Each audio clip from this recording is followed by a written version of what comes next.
ठीक है, तो अभी दिख रही है क्या? हाँ यस हाँ मैम। मैम, हमको तो देखिए जो मैम बोल रहे हैं ना मैम उनका मुझे नहीं नेटवर्क दिख रही है, मैम मुझे नहीं दिख रही। अच्छा, मैं फिर मैं तो मैं लीव करके एक बार ज्वाइन करती हूँ। हाँ, बारिश हो रही है ना, तो नेटवर्क नहीं होगा शायद आप लोग यहाँ पे।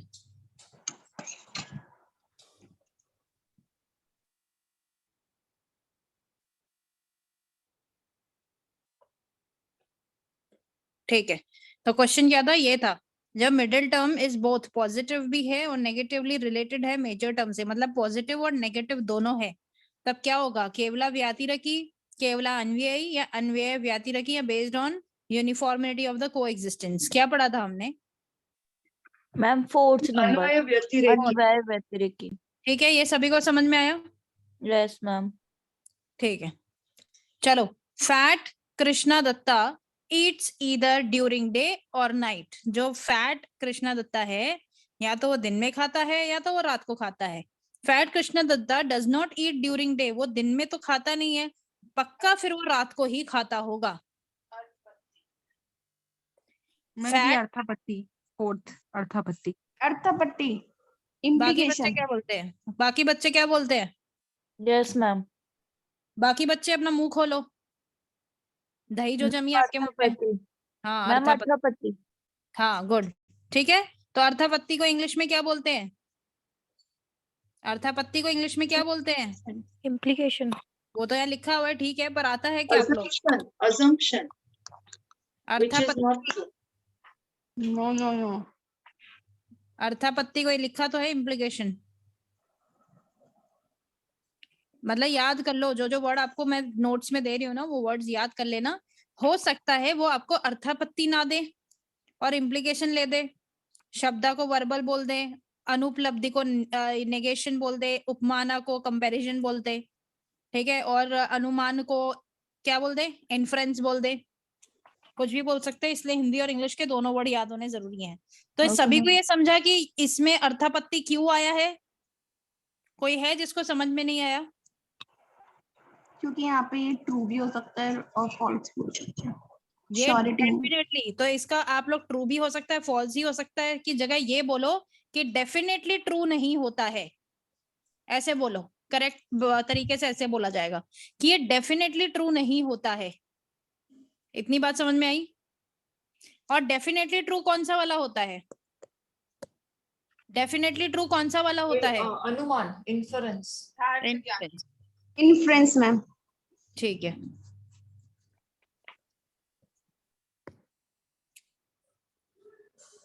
बताओ। All knowable objects are नेमेबल।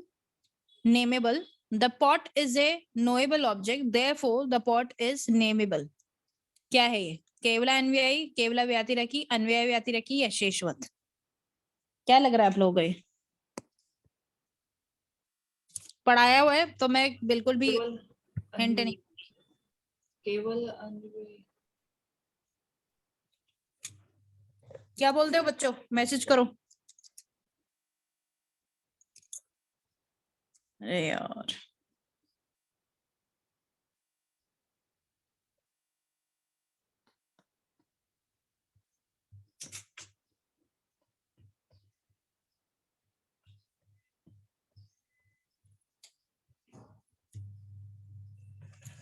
Ma'am क्या पूछा, एक बार वापस से दिखा।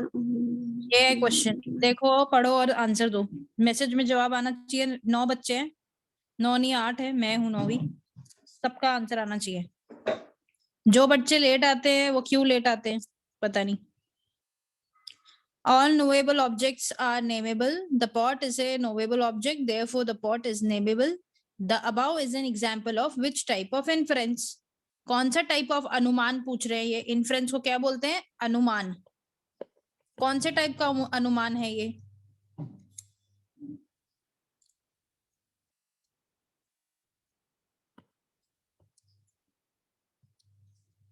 अरुणा का मैसेज आया है, निहारिका का आया है, दिव्यानी का आया है। बस 3 ही बच्चे हैं क्लास में क्या?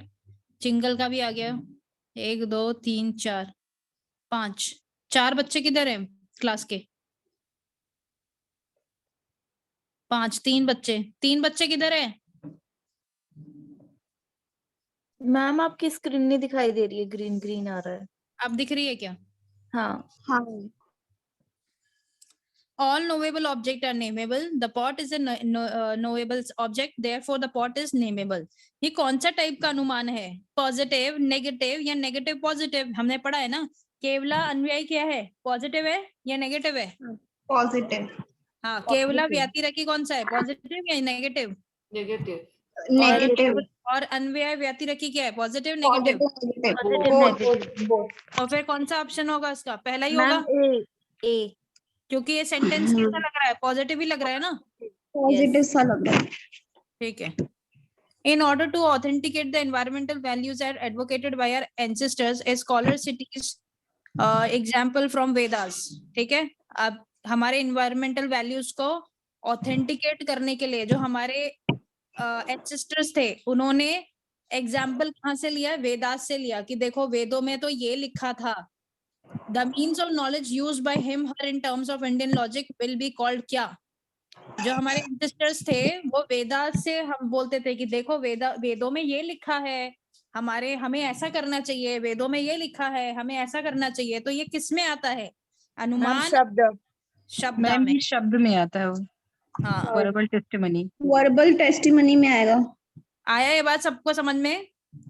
यस कोई मैम। बच्चा पीछे रह Yes, जाए तो ma'am. बोल देना मैम नहीं आया समझ में, तो हम दोबारा पढ़ लेंगे। मैम ठीक है। इससे जो प्रीवियस क्वेश्चन था वो मुझे थोड़ा सा डाउट है उसमें, थोड़ा सा। तभी बोलना था ना। यस मैं मैम, इसको बार-बार पूछती हूँ, तभी बोला करो। ठीक है। देखो ओके मैम। हम ये जो हमने पढ़ा था केवला अन्वय, ये तब थी क्या तुम क्लास में? यस मैम, मैं सारी क्लासेस में थी मैम। ओके ओके ठीक है। तो केवला अन्वयी हमने क्या बोला था कि पॉजिटिव वाला जो सेंटेंसेस रहते हैं या कंक्लूजन जो रहता है पॉजिटिव वाला रहता है, उसमें केवला अन्वयी होता है। जहां पे लिखा होता है the pot is nameable so therefore all the object are nameable, ये कैसा हो गया? ये पॉजिटिव हो गया। अगर नेगेटिव सेंटेंस क्या होता? The pot is not nameable so all the objects is not nameable, ऐसे करके कोई सेंटेंस होता है, तो ये क्या हो गया? नेगेटिव हो गया ना। Yes ma'am. तो ये नेगेटिव हो गया। कौन सा? केवला व्यतिरेकी। और एक सेंटेंस होता है जो दोनों बात बोलता है, पॉजिटिव भी नेगेटिव भी, एक ही में कंक्लूजन में पॉजिटिव बात भी होती है नेगेटिव भी होती है। तो वो कौन सी होती है? अन्वय व्यतिरेकी। उसका इन दोनों को मिक्स करके ये केवला हटा देते हैं और अन्वय व्यतिरेकी रह जाता है। ये तीसरा वाला सेंटेंस होता है, मतलब तीसरा वाला टाइप होता है। Sorry, not sentence. आया गया समझ में? तो ये जो हमने तो ये जो आपने ये पढ़ा होगा, ये देखो ये पढ़ो, ये क्या लिखा है? ये हमको पॉजिटिव ही दिख रहा है ना। Therefore the pot is nameable, all the knowable object are nameable, ये पॉजिटिव भी तो है। All the pot is nameable, ये भी पॉजिटिव है। Therefore ma'am. The pot is nameable, तो ये भी पॉजिटिव हो गया। तो ये कौन से टाइप के होगा? ये केवला अन्वयी हो गया, क्योंकि यही जो होता है यही पॉजिटिव होता है। केवला व्यतिरेकी नेगेटिव होता है, अन्वय व्यतिरेकी पॉजिटिव और नेगेटिव दोनों होता है।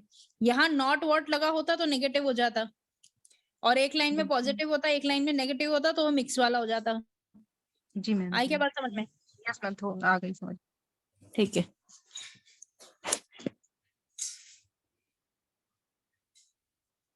बताओ, which type of cognition is beyond the ambit of perception? Ambit मतलब निर्विकल्प प्रत्यक्ष, निर्विकल्प ambit is मतलब उसके परे, पार। नहीं परे नहीं, उसके दायरे में नहीं है, दायरा। हाँ, तो परसेप्शन के पार जो हो गया ना, extent, bound of something. Bounded है ए तो full of bounded discussion of this complex विकल्प होगा। और बाउंड ऑफ समथिंग। मैम यहाँ पे बियॉन्ड लिखा है, तो यानी कि बाद का ना। I am afraid your case doesn't fall within the ambit of your ambit, मतलब जो बाउंडेड है, मतलब जो आपके Bounded? दायरे में है। हाँ, हाँ तो दायरे। सविकल्प होगा, फोर्थ होगा। दोबारा सोचो भाई। बियॉन्ड द दायरा ऑफ परसेप्शन, परसेप्शन से दायरे से बाहर, बियॉन्ड भी तो है आगे। अच्छा, एम्बिट का बियॉन्ड है। मतलब होता ओके है okay boundary. Okay okay, beyond है तो फिर बाउंडेशन के बाहर। निर्विकल्प होगा, निर्विकल्प। हाँ, देखो ऐसे कंफ्यूज कर देंगे। ये एम्बिट ऑफ परसेप्शन ऐसे ऐसे वर्ड बोलेंगे, और ये बियॉन्ड हम पढ़ेंगे नहीं और हम कंफ्यूज हो जाएंगे। Ma'am just one I want to ask one question. What is Anumiti and Upamiti? Just let me know these two sentences. What is अनुमिति एंड उपमति. exactly? उपमति इज उपमाना. उपमाना, उपमाना को क्या बोला जाता है? कंपैरिजन. ठीक है, कंपैरिजन मतलब मैंने बताया था ना, कंपैरिजन जिसमें करते हैं, जिसमें अगर ब्रोकली नहीं पता आपको कि क्या होती है, आपने कभी ब्रोकली देखी? Yeah, got it. अब आ गया मुझे समझ. हाँ हाँ.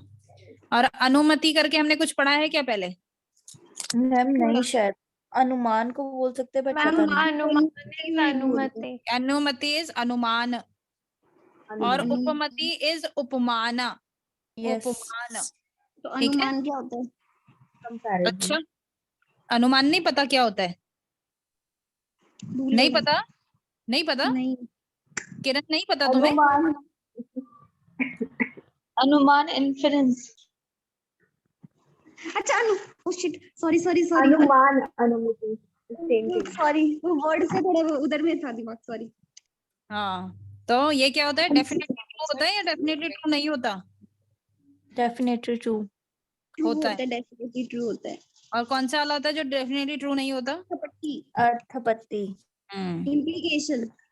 ठीक है, ठीक है, चलो ठीक है. अच्छा हाँ, इसका आंसर क्या था? निर्विकल्पा. ये निर्विकल्पा प्रत्यक्षा. ठीक है, निर्विकल्पा किसका टाइप था? हमने पढ़ा हुआ है, प्रत्यक्ष का एक टाइप है निर्विकल्प और सविकल्प. ठीक है, निर्विकल्प जो क्या है? जो इस दुनिया के पार है. हमारी जो ये लोग है, ये जो लोक है इसके पार. ठीक है, जो इस दुनिया का नहीं है. मैम इसी को एक्स्ट्रा बोलते हैं. सॉरी, इसी क्या को बोलते हैं? निर्विकल्पा को ही एक्स्ट्रा बोलते हैं. Extraordinary? मुझे ये वर्ड बोलते हैं. एक्स्ट्राऑर्डिनरी बोल रहे हो क्या? Yes ma'am, yes ma'am. हम बोल सकते हैं. एक्स्ट्राऑर्डिनरी पता नहीं, आई डोंट नो. एक्स्ट्राऑर्डिनरी नहीं, एक्स्ट्राऑर्डिनरी तो मतलब जो ऑर्डिनरी नहीं है, जो एक्स्ट्रा है थोड़ा. निर्विकल्प का मतलब होता है जो इस लोक का नहीं है, जो इस दुनिया का नहीं है, जिसको हम अपने शब्दों में बयान नहीं कर सकते, डिस्क्राइब नहीं कर सकते, जिनको हम अपने सेंसेस से नहीं देख सकते. ठीक है, जिसको हम अपने सेंसेस से सामने अपने आंख से, नाक से स्मेल, कान से सुनना हम नहीं कर सकते, जो इन सब चीजों के परे है, पार है. ठीक है, वो होता है निर्विकल्पा. और सविकल्पा क्या होता है? जिसको हम अपने सेंस ऑर्गन से फील कर सके, देख सके. ठीक है, एक्सप्रेस कर सके, छू सके, सूंघ सके, सुन सके. ऐसी चीजें जिनको हम अपने सेंसेस से देख सके, प्रैक्टिकली एक्सपीरियंस कर सके, वो सविकल्पा होता है. और जो हमारे सेंसेस के पार है वो निर्विकल्पा है, जो इस लोक का नहीं है. निर्विकल्पा इज इनडिस्क्रिमिनेट परसेप्शन. यस, और सविकल्पा इज डिस्क्रिमिनेट परसेप्शन. करेक्ट. ठीक है भाई, समझा क्या निर्विकल्पा क्यों था? ये बियॉन्ड द इम्पेट ऑफ परसेप्शन. जो परसेप्शन का हमारा दायरा है उसके पार है. तो कोई भी चीज जब पार हो जाती है, बियॉन्ड हो जाती है, तो वो निर्विकल्पा ही हो जाएगी. ठीक है, आई बात समझ में? नहीं आई? आई. ठीक है, चलो नेक्स्ट क्वेश्चन कौन पढ़ेगा और कौन जवाब देगा इसका? श्रुति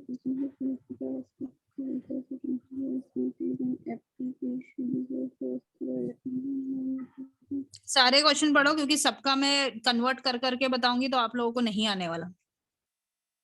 मैम एक बार आप थोड़ा सा, एक बार हम पढ़.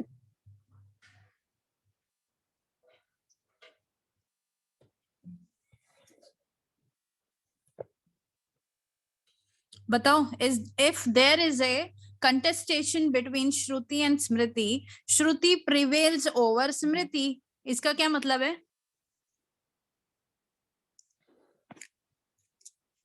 अगर दोनों में कंटेस्ट मतलब कंटेस्ट रखा तो श्रुति जीतेगी. स्मृति. हाँ, correct. If there is a contestation मतलब अगर इन दोनों के भी अगर आर्ग्यूमेंट किया जाए कि कौन सा बेटर है, तो श्रुति जीतेगी स्मृति के ऊपर. क्या ये बात सही है? यस. श्रुति क्या है, स्मृति क्या है? कोई अच्छे से एकदम प्यारा सा एक्सप्लेन कर दो.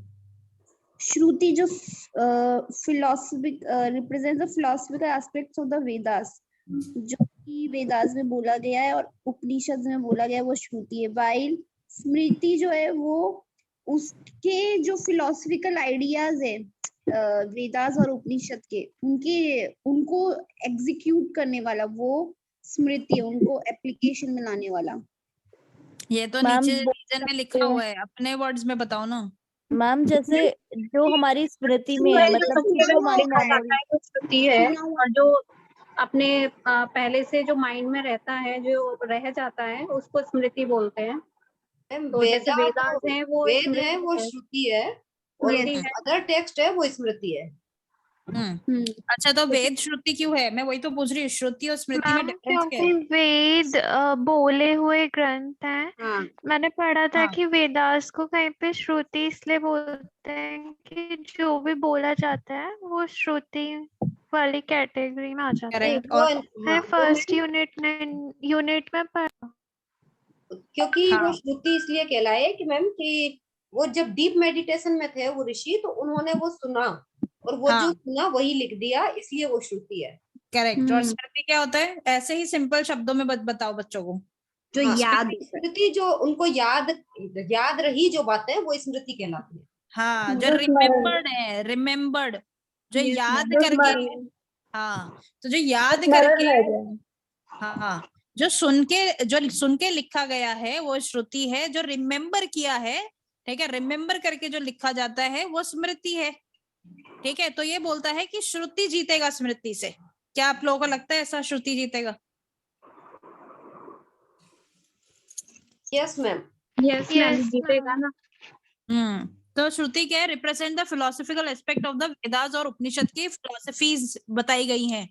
ठीक है, वेदास में क्या लिखा है, उपनिषद में क्या लिखा है, मतलब वेद और उपनिषद बताए गए हैं श्रुति में।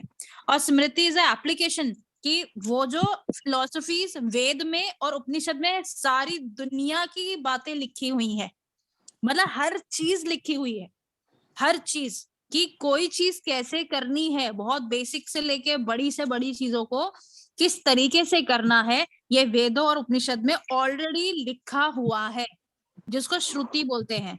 ठीक है, कि सुना हुआ। अब आपको इसकी हिस्ट्री पता होगी कि ब्रह्मा जी ने क्या किया था। ये सारी नॉलेज किसकी थी? वेदों की, उपनिषद की, है, और आयुर्वेद की। ये सब नॉलेज किसकी थी? ये ब्रह्मा जी की नॉलेज थी। तो ब्रह्मा जी ने इस नॉलेज को किसको दिया? देवों को दिया, देवताओं को दिया। हाँ, अब देवताओं को मैं ओवरऑल एक बेसिक नॉलेज बता रही हूँ। तो देवताओं को नॉलेज दी, ठीक है। तो देवता की जो मेमोरी थी वो बहुत ही स्ट्रांग थी। उन लोगों को जैसे जैसे शब्दों को बोल दिया जाए वो वैसे वैसे शब्दों को ग्रैब कर लेते थे।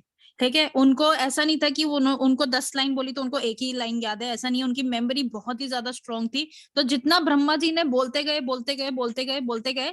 देवों ने क्या किया? उस चीज को अपने अंदर समा लिया, सारी नॉलेज को। ठीक है, उसके बाद क्या हुआ? देवताओं ने क्या सोचा कि भाई ये नॉलेज हमारे किस काम, क्योंकि वो तो ऑलरेडी इतने पावरफुल है, उनको इस नॉलेज की क्या जरूरत थी। तो उन्होंने सोचा कि ये नॉलेज हमें इंसानों तक पहुंचानी चाहिए। ठीक है, और इंसानों में फिर जो ऋषि थे बहुत, जो वो ऋषि फिर देवता के पास आए इस नॉलेज को लेने के लिए। तो अब जो मनुष्य है, वो मनुष्य की मेमोरी आप लोगों को पता है बहुत ही ज्यादा कैसी है, बहुत ही कमजोर मेमोरीज हैं। ठीक है, अगर आप 100 चीजें पढ़ोगे तो हार्डली आप आधी चीजें याद रख पाओगे, है ना, ऐसी मेमोरीज है ना। तो इसलिए देवताओं ने क्या किया, ये जो नॉलेज थी पूरी ये ऋषि को दे दी, अपनी जो भी नॉलेज थी। बट इसके कुछ और भी था, क्योंकि वो मेमोरी कैसे याद नहीं रहती थी मनुष्य को, तो आई थिंक लिखकर या कुछ तो ऐसे करके दिया था, वो मुझे एग्जैक्टली याद नहीं आ रहा है। तो सारी ये जो नॉलेज थी ये सब ऋषि थे उनको दे दी। ठीक है, तो इस तरीके से ब्रह्मा जी से हम तक पहुंची है।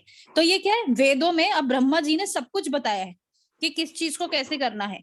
अब वही चीज जो है वो स्मृति में क्या उन्होंने क्या बोला कि उस फिलॉसफी आइडियाज को अब कैसे यूज करना है, मतलब एप्लीकेशन कराना स्मृति में बताया गया कि आपको ये चीज को ऐसे यूज करना या करना चाहिए, वो एप्लीकेशन बता दिया स्मृति के अंदर। तो क्या एसर्शन और रीजन सही है, और जो रीजन दिया है क्या वो करेक्ट रीजन है एसर्शन का? करेक्ट, दोनों सही है मैम, दोनों ही करेक्ट हुए, है ना। और आपको पता है ना एसर्शन और रीजन को कैसे पढ़ते हैं? ऐसे पढ़ते हैं, is if there is a contestation between Shruti and Smriti, Shruti prevail over Smriti because Shruti represent the philosophical aspect of the Vedas and Upanishad, while Smriti is an application of philosophical ideas. ऐसे पढ़ते हैं, ठीक है। और आपको because लगा के लगता है कि यार सही रीजन तो ठीक है, नहीं लगता है तो फिर A सही है या R सही है, और वो करेक्ट रीजन है तो आपको क्या चूज करना है कि A and R are correct and R is the correct explanation of A। इतनी आई बात समझ में? तो 1 है इसका आंसर, 1 है ना? हाँ 1 है, ठीक है। किसको नहीं समझा?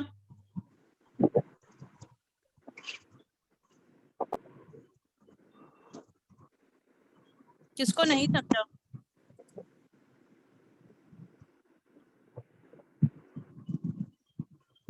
हम आगे ठीक है मैम, ये देंगे क्या बाद में पीडीएफ वापस रिवीजन के लिए? बाद में क्या, मैंने पहले ही दे रखी है। ये भी एक नया टॉपिक है, उपन्याय न्याय सृजन करेंगे स्टडी, ठीक है। ये तो नया टॉपिक है एकदम fresh. Directed if you are able to make Venn diagram that this hill has smoke which is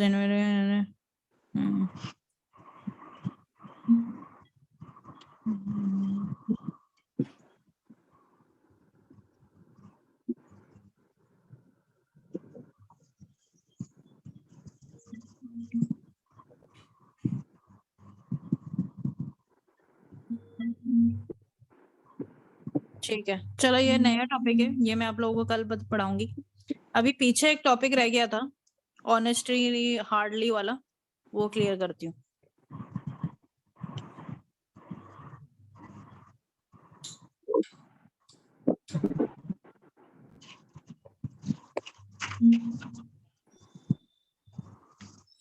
वो बच्चा है क्या क्लास में जो मुझे बार बार याद दिलाता है कि मैम वो टॉपिक रह गया? यस मैम, चंद्र किरण। क्या नाम है आपका? किरण मैम, किरण। अच्छा किरण ही है क्या?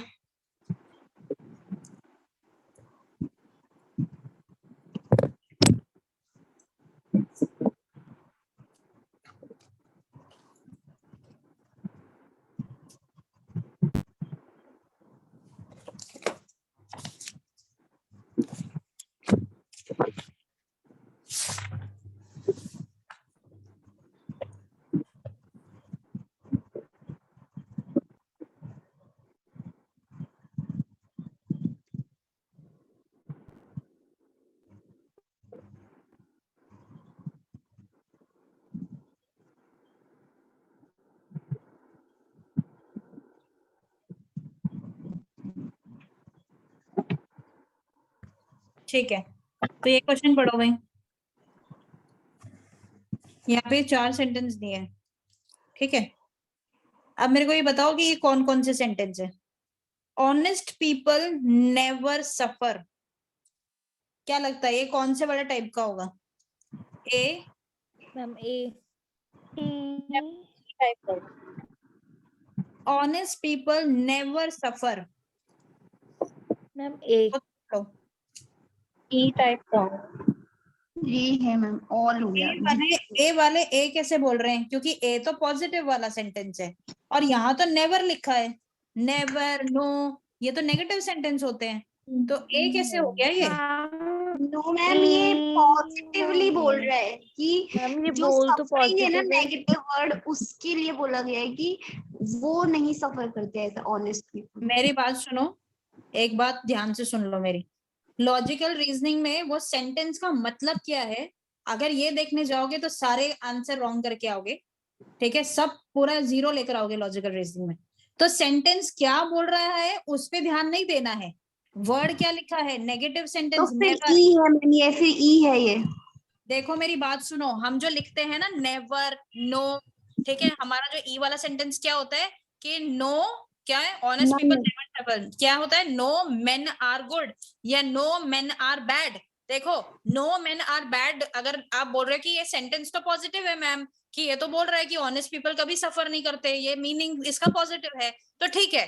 तो दूसरा सेंटेंस लो, नो मेन आर बैड, ये पॉजिटिव है या नेगेटिव सेंटेंस है? अपन मीनिंग पे नेगेटिव जाओगे तो। नेगेटिव अफर्मेटिव नेगेटिव अफर्मेटिव नहीं नहीं, जैसे अभी दो बच्चे मीनिंग पर चले गए थे, मीनिंग पर, कि मैम ये तो बोल रहा है कि ये सफर नहीं करते मैन।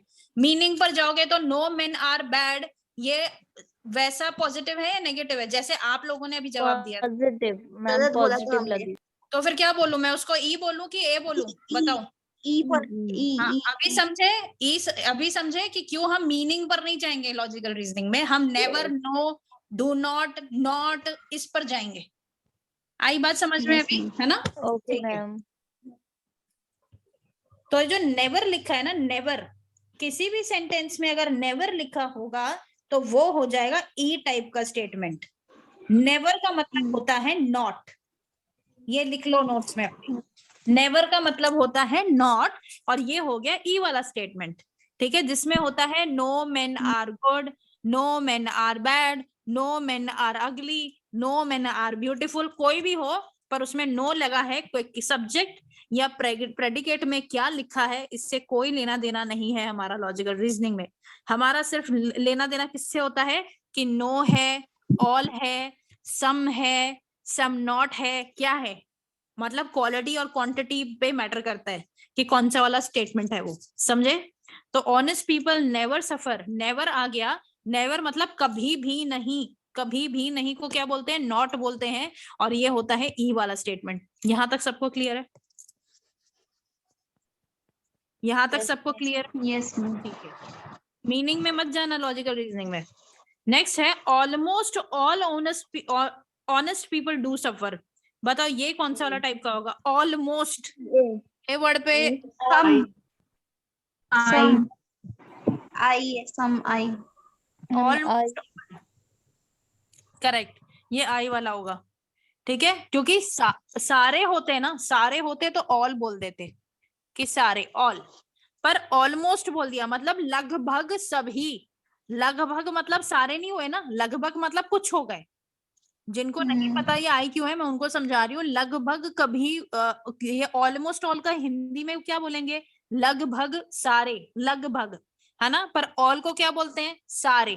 पर ऑलमोस्ट ऑल को क्या बोलते हैं? लगभग सभी, मतलब कुछ हो गए ना, वो सारे तो नहीं हो गए, कुछ हो गए, सम हो गए, तो ये सम वाला हो गया सेंटेंस। तो almost all honest people do suffer कौन से टाइप का स्टेटमेंट हो गया? आई वाला। आई, और ये पॉजिटिव सेंटेंस है ना? तो सम वाला पॉजिटिव सेंटेंस कौन सा होता है? आई होता है। किसी को डाउट है इधर? नो। आगे बढ़ूं? Yes. Honest people hardly suffer. Some not O. Hardly, हाँ, हार्डली। एक और वर्ड होता है हार्डली की जगह, सेल्डम। दो वर्ड यूज किए कर सकते हैं वो लोग। ऑलमोस्ट नहीं, ऑनेस्ट पीपल हार्डली सफर, कौन सा वाला होगा ये मैम? ओ, सम नॉट वाला, ओ, सम नॉट वाला होगा ये। हार्डली बहुत मुश्किल से, ऑनेस्ट पीपल जो होते हैं हार्डली मुश्किल से सफर करेंगे, ठीक है, हार्डली। तो हार्डली को समझ में नहीं आ रही ना बात, तो रट लेना कि जो हार्डली वर्ड होता है, हार्डली मुश्किल से, हार्डली या सेल्डम, ये वर्ड को सम नॉट वाला होता है। और सम नॉट कौन सा टाइप का होता है? ओ टाइप का होता है। ओ, ठीक है। फिर each and every honest person suffer, each and every, तो ये एवरी हो गया। मैम ये हार्डी वाला एक बार फिर से बता दीजिए। ऑल हो गया, ऑल, ईच हो गया और एवरी हो गया, ये ऑल में आता है, मतलब ए वाला सेंटेंस, ठीक है। ठीक है। तो हार्डली में क्या था? हार्डली वर्ड जो आता है, हार्डली, हार्डली वर्ड का मतलब होता है सम कुछ नॉट, सम नॉट, हार्डली कुछ सफर करते, मुश्किल से। ऑनेस्ट पीपल हार्डली सफर। तो हार्डली से याद कर लो कि हार्डली आ जाए या तो सेल्डम वर्ड आ जाए, तो इसका मतलब है सम नॉट वाला सेंटेंस है ये। सम नॉट वाला मतलब कौन सा? ओ वाला सेंटेंस है। ऑलमोस्ट ऑल कौन सा सेंटेंस है? ऑलमोस्ट ऑल, ऑलमोस्ट सम होता है। ऑलमोस्ट ऑल सम होता है। हार्डली सम नॉट होता है, नेवर नेवर नेवर एवर, ये नॉट वाला मतलब ई वाला हो गया, ठीक है।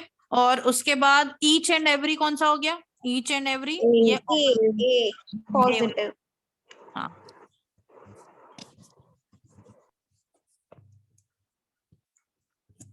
कुछ डाउट है इसमें? मैम जैसे ऑलमोस्ट ऑल हो गया तो सम वाला है, तो ये किस टाइप का, मतलब इसमें कौन सा वर्ड, ए वाला तर्क तो होगा नहीं मैम ये। देखो ये ऑलमोस्ट ऑल मतलब सम वाला हो गया ना, सम Yes, वाला, ma'am. और वो भी पॉजिटिव सेंटेंस है ये, तो सम वाला पॉजिटिव वाला कौन सा होता है, ए ई आई या ओ, कौन सा वाला होता है? मैम ई वाला होता है।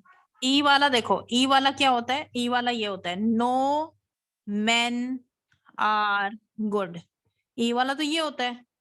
ए वाला क्या होता है, ऑल मेन आर गुड, ई वाला तो नो वाला है, नो कोई भी अच्छा नहीं है। आई वाला होता है सम मेन आर गुड, कुछ मेन अच्छे हैं, तो सम वाला और जो पॉजिटिव है वो तो आई है, तो ये आई हुआ ना। यस मैम, अभी समझा? Yes ma'am, yes. और किसी को डाउट है क्या? पूछो पूछो, बोलो। मैम एक क्वेश्चन था, इससे रिलेटेड ही है क्या? हाँ हाँ इसी से रिलेटेड, मतलब मैम ये खत्म हो गया ना अपना, मतलब इसी की खत्म हुआ है, ये आंसर कहाँ पे दिया हमने? अभी मैंने सिर्फ समझाया है, हार्डली हार्डली नॉट ये सब। हाँ चलो। मतलब ये मतलब ये एक्स्ट्रा में इतना ही था ना मैम? हाँ यही था एक्स्ट्रा में, यही था हाँ, ईच। एक चीज और पूछ रहा था, ये हार्डली ईच एंड एवरीवन हो गया मैम, बट जैसे अगर आप लोग जब दो प्रीमाइस देते हैं तो उसमें अपने यही आएगा ऑल सम सम नॉट या ईच एंड एवरी, जो भी ये सब था, है ना? जरूरी नहीं है ये अगर नेम आ जाता है तो उसको कैसे क्वेश्चन करेंगे, मतलब वो जैसे no man is a donkey, Rahul is a man, और कंक्लूजन में Rahul is not a donkey, all man are not Rahul, तो मैम इसमें ये सेकंड प्रीमाइस को कैसे कम करेंगे? वही है ना, एक ही चीज है, आप चाहे राहुल बोल लो, चाहे मैन बोल लो, चाहे कुत्ता बोल लो, चाहे बिल्ली बोल लो, है तो वो एक ही, चार ही टाइप के स्टेटमेंट में आएगा ना वो। बट इसके अंदर वो ऑल सम वगैरह चीज तो नहीं आ रहा है ना? कैसे, कौन सा सेंटेंस है? आप एक बारी नोट डाउन करो प्लीज। बोल। No man is a donkey, no man is donkey. हाँ, राहुल इज अ मैन, और कंक्लूजन में होगा अब यहाँ तो मेरे को बाकी बच्चे बताओ, नो मैन इज डोंकी ये कौन सा टाइप का स्टेटमेंट है? ये तो ई है, ई टाइप का हो गया। राहुल इज ए मैन, जो भी है ये मैन है क्या है, ये कौन से टाइप का स्टेटमेंट है? ए टाइप का हो गया ये। दोबारा सोच लो, मैंने बहुत अच्छे से बताया है कि ए और ई कैसे पता चलेगा या आई कैसे पता चलेगा। आई।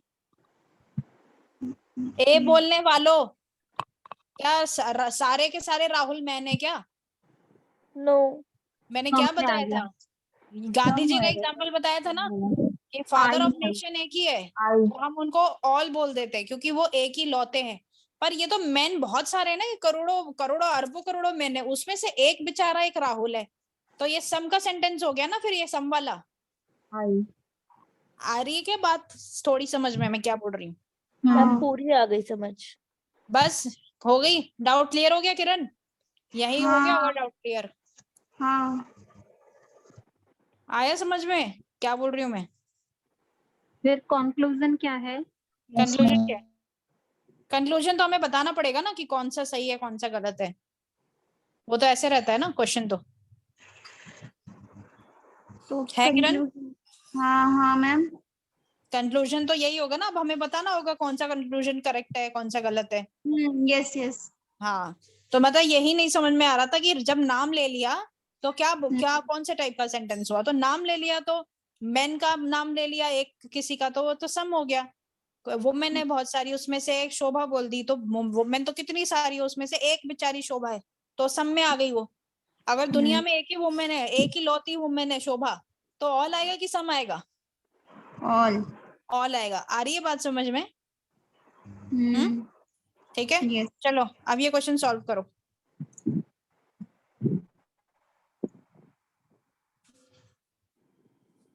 पढ़ो ये, बोलो कोई एक बच्चा जोर से। Given below are 4 statements. Among them, 2 are related in such a way that they can both be true, but they cannot both be false. Select the code that indicates those statements. Honest people never suffer. ये मत पढ़ो किरण, ये मत पढ़ो, ये तो पढ़ लिया हमने।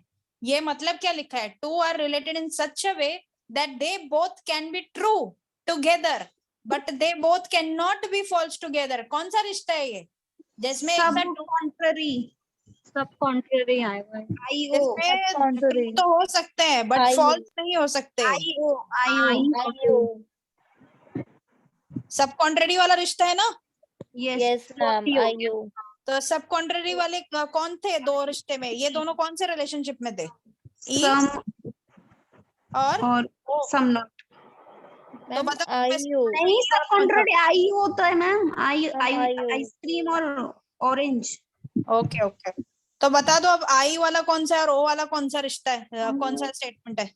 नॉट और ओ सम और some not. B and C, almost वाला होगा बी और आई ये हो गया। और स्टेटमेंट कौन सा है? ओ वाला कौन सा है? ओ वाला हार्डली है। सी, C fourth option. B and सी हो गया क्या? फोर्थ, हाँ फोर्थ ऑप्शन। ऐसे सॉल्व करते हैं इसको। मैम जो ये इसके नीचे दे रखा है, नीचे 4, अच्छा हिंदी में दे रखा है, वो कंफ्यूज करने के लिए। हाँ वो नहीं, वो कंप्यूटर से ऐसे लिखा होगा ना तो वो गलत टाइप हो गया। बहुत अच्छा क्वेश्चन। ऐसे क्वेश्चन आते हैं और सबसे ज्यादा मजा तो तब आता है क्वेश्चन में 3 चीजें, 3 कॉन्सेप्ट पूछ ली हूँ। आता है, ऐसे ही आता है एग्जाम में। और सबसे अच्छा मजा तब आता है जब ये समझ में आ जाता है, क्योंकि ये ऐसे क्वेश्चंस समझ में नहीं आते बच्चों को। ठीक है, ये समझने में ही बच्चों को टाइम लग जाता है बहुत। और मजा तब आता है। आपके कर लेते हैं। हाँ सॉरी, हम अभी तो आपके हेल्प से कर लेते हैं, बाद में पता नहीं क्या होगा। नहीं, खुद से निकालो क्वेश्चंस ऐसे। यस निकालो, सॉल्व हो जाएंगे। देख लेना अभी, अगर एकदम बेसिक चीज समझ में आ गई ना, हार्डली, नेवर, ये सब समझ में आ गया, हमने सॉल्व करना भी देख लिया, हमें कॉन्ट्ररी का रिश्ता भी पता है, सब कॉन्ट्ररी का भी रिश्ता पता है, सब ऑल्टरेशन का भी पता है, कॉन्ट्राडिक्टरी भी पता है, हमें रिश्ते तो समझ में आ गए ना। बस हमें सेंटेंस पता करने हैं और वो सेंटेंस में किसका किसके साथ कौन सा रिश्ता है, बस वही पता करना है। अगर बेसिक चीज समझ में आ गई है तो कितने भी मुश्किल से मुश्किल क्वेश्चन दे दे आप लोग कर लोगे। अब डिपेंड करता है कि आपको कितना समझ में आया है। मैंने तो अपना 100% समझाया कि ऐसे क्वेश्चंस आ गए तो आप लोगों को 100% ये आप करेक्ट करके आओगे। मैंने अपनी समझ से आपको ऐसे समझाया। आगे आप कितनी प्रैक्टिस करते हो ये आप लोगों के ऊपर डिपेंड करता है। ठीक है, ठीक है जी, सबको आया ना ये क्वेश्चन समझ में? यस ठीक है, तो अभी पीछे और कुछ नहीं रह गया, बस ये एक ही बचा था पीछे। आगे अब कल ये वाला जो ये है ना न्याय वाला, ये मैं कल या फिर परसों पढ़ाऊंगी। आज मैं थोड़ा सा स्टार्ट करती हूँ ये वाला फैलेसीज या हेतुआभास। हेतुआभास, ठीक है, यहाँ से शुरू होता है। अब व्याप्ति क्या होता है? व्याप्ति होता है इनवेरिएबल रिलेशन। ठीक है, क्या? The relationship between sadhya and paksha by which the conclusion derive. साध्या क्या होता है बताओ ना जरा। Ma'am major major major premise. पक्षा क्या होता है? Minor. The relationship between sadhya and paksha, ठीक है, by which conclusions derive is called व्याप्ति।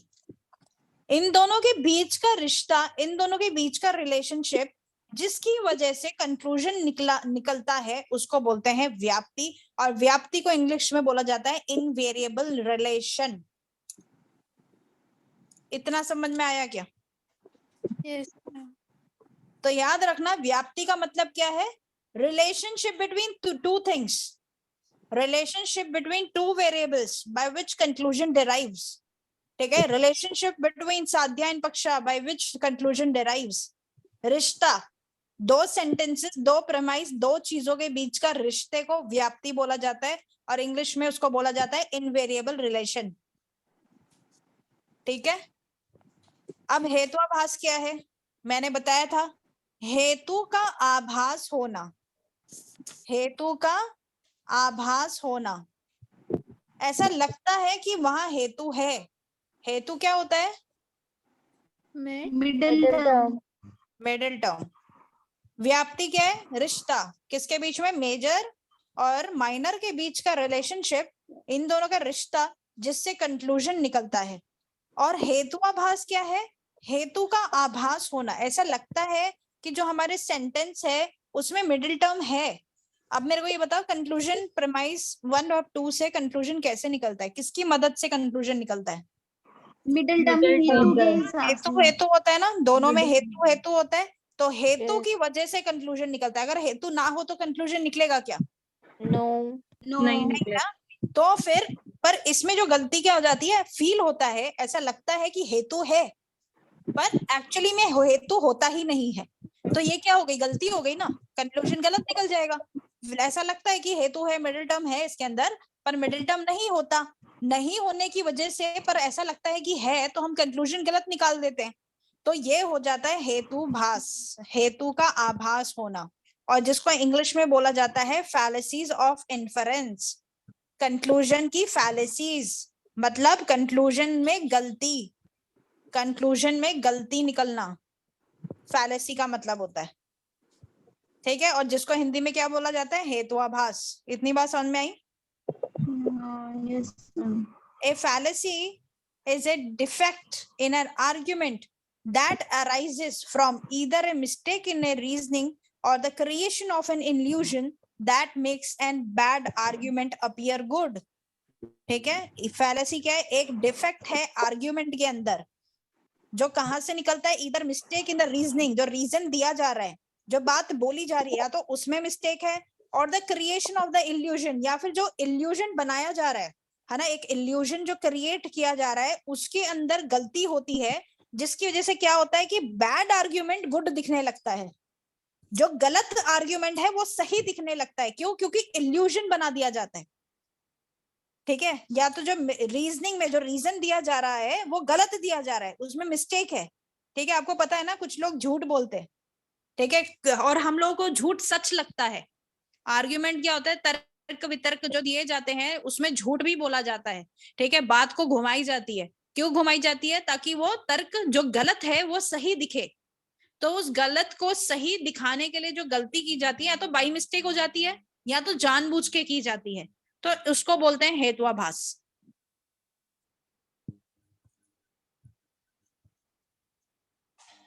हेतु का आभास होना हेतुआभास। आगे बात समझ में? Yes ma'am. यस।